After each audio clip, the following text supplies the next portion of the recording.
Di Madinah, pada suatu hari, Rasulullah sedang duduk bersama para sahabat. Di dekat beliau ada cucunya yang masih kecil. Rasulullah memangku, mencium, dan memperlakukannya dengan penuh kasih sayang. Seorang lelaki melihat hal itu dengan heran. Baginya, seorang ayah harus terlihat tegas dan kuat.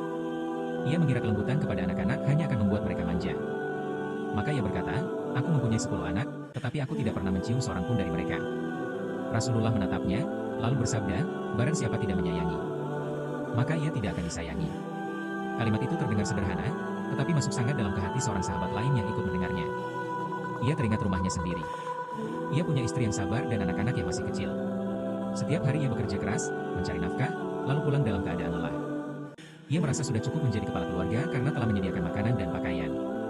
Namun ia jarang tersenyum kepada istrinya. Jarang mendengarkan cerita anak-anaknya. Jika anaknya mendekat, ia sering berkata, "Jangan ribut, ayah sedang lelah." Jika istrinya ingin berbicara, ia menjawab pendek, seolah semua urusan rumah tidak penting. Hari itu ia sadar, nafkah memang kewajiban, tetapi kasih sayang juga kebutuhan.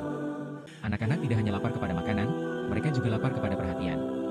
Istri tidak hanya membutuhkan uang belanja, tetapi juga kelembutan, penghargaan, dan telinga yang mau mendengar. Sepulang dari majelis Rasulullah, lelaki itu membeli beberapa butir kurma.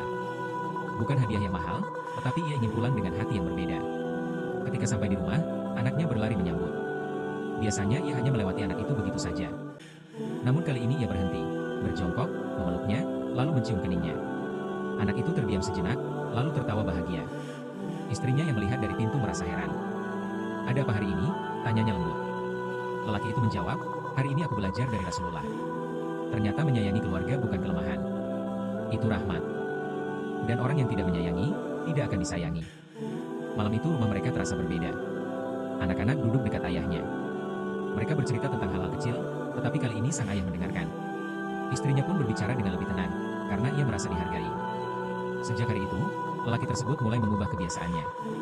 Ia tetap bekerja keras, tetapi tidak lagi pulang hanya membawa lelah. Ia pulang membawa senyum. Ia tetap menasihati anak-anaknya, tetapi tidak dengan kasar. Ia tetap memimpin keluarganya, tetapi dengan kasih sayang. Ia memahami bahwa membahagiakan anak dan istri bisa menjadi ibadah jika diniatkan karena Allah. Senyum kepada istri, pelukan kepada anak, makanan yang diberikan dengan cinta, dan waktu yang disediakan untuk keluarga, semuanya dapat bernilai pahala. Sebab Rasulullah sendiri adalah manusia paling mulia, tetapi beliau tetap lembut kepada anak-anak dan penuh kasih kepada keluarganya.